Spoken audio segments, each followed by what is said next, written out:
Bismillahirrahmanirrahim. Assalamualaikum warahmatullahi wabarakatuh. Perkenalkan, nama saya Salman Al-Farisi, NIM 2030111130 dari kelas PMI 3D. Baik, saya akan menerangkan materi tentang komponen yang perlu disiapkan dalam pendidikan inklusi. 1. Manajemen kesiswaan. Siswa merupakan salah satu komponen utama dalam proses pendidikan. Siswa dalam pendidikan inklusif sangat beragam karakteristik dan juga jenis ketunaan. Siswa berkebutuhan khusus yaitu A. Siswa dengan gangguan penglihatan, B. Siswa dengan gangguan pendengaran, C. Siswa dengan gangguan bicara, D. Siswa dengan gangguan fisik, E. Siswa dengan gangguan kesulitan belajar, F. Siswa dengan gangguan lambat belajar, G. Siswa dengan gangguan pemusatan perhatian, H. Siswa cerdas istimewa, I. Siswa bakat istimewa, J. Siswa yang memiliki kebutuhan khusus secara sosial.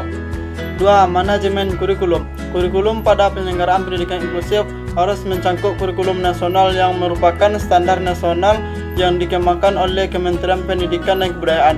Kurikulum pada penyelenggaraan pendidikan inklusif harus mencangkup kurikulum nasional yang merupakan standar nasional yang dikembangkan oleh Kementerian Pendidikan dan Kebudayaan.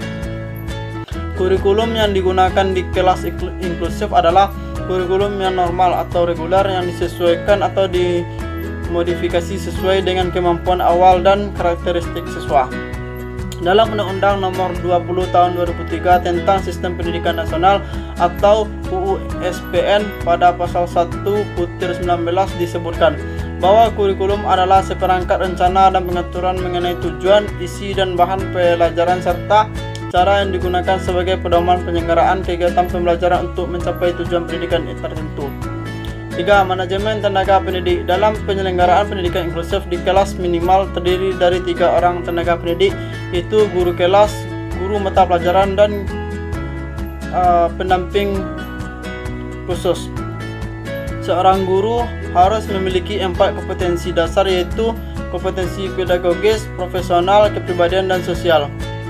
Mujino DKK juga mengemukakan bahwa kompetensi guru inklusif, kemampuan guru yang mendidik siswa berkebutuhan khusus, dan pendidik peserta berkebutuhan khusus jenis tertentu dalam bentuk A.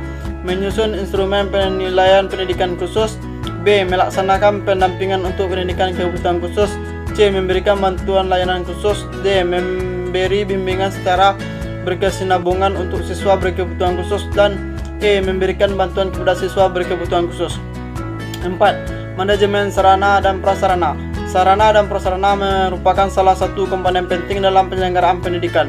Dalam penyelenggaraan pendidikan inklusif, sarana prasarana yang dibutuhkan akan lebih bervariasi karena siswa berkebutuhan khusus jauh memerlukan beberapa sarana prasarana khusus penunjang proses pembelajaran yang menyesuaikan dengan jenis kebutuhan khusus siswa. Misalnya, buku-buku pelajaran dalam bentuk braille, buku audio atau talking books untuk siswa tunanetra, dan peralatan khusus yang sesuai dengan kondisi kebutuhan siswa berkebutuhan khusus. 5. Manajemen keuangan atau dana. Manajemen keuangan pada sekolah inklusif harus mengalokasikan sebagian dananya untuk berbagai keperluan khusus seperti penilaian, modifikasi kurikulum, media, metode, dan intensif bagi tenaga ahli yang terlibat. Kebutuhan dana sekolah inklusif akan lebih besar daripada sekolah reguler. Sekolah harus betul-betul mempersiapkan segala kebutuhan pendidikan inklusif agar pelayanan yang diberikan pada siswa dapat optimal. 6. Manajemen lingkungan atau hubungan sekolah dan masyarakat. Penyelenggaraan pendidikan inklusif menjadi tanggung jawab banyak pihak, yaitu pemerintah, sekolah, dan masyarakat. Sekolah perlu melakukan sesuatu upaya untuk dapat menarik perhatian masyarakat agar mau turut serta berpartisipasi dalam penyelenggaraan pendidikan inklusif. Misalnya saja dengan mengundang tokoh masyarakat dalam pertemuan yang membahas tentang pelaksanaan pendidikan inklusif, serta mengikut sertakan masyarakat dalam kegiatan sekolah. 7. Manajemen layanan khusus. Manajemen layanan khusus merupakan suatu proses kegiatan yang memberikan layanan kebutuhan kepada siswa untuk menunjang kegiatan pembelajaran agar tujuan pendidikan bisa tercapai secara efektif dan efisien.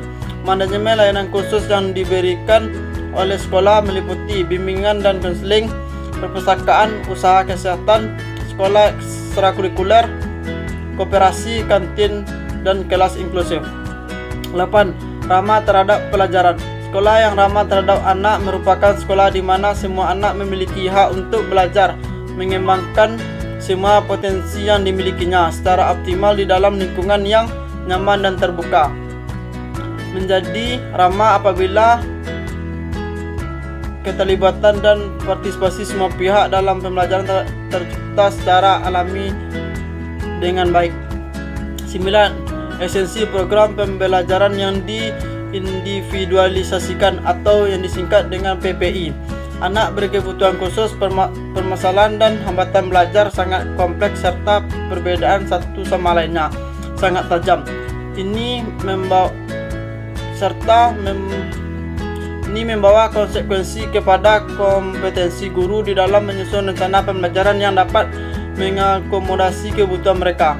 Kegagalan dalam mengakomodasi kebutuhan anak dapat berakibat buruk kepada proses pembelajaran lebih lanjut.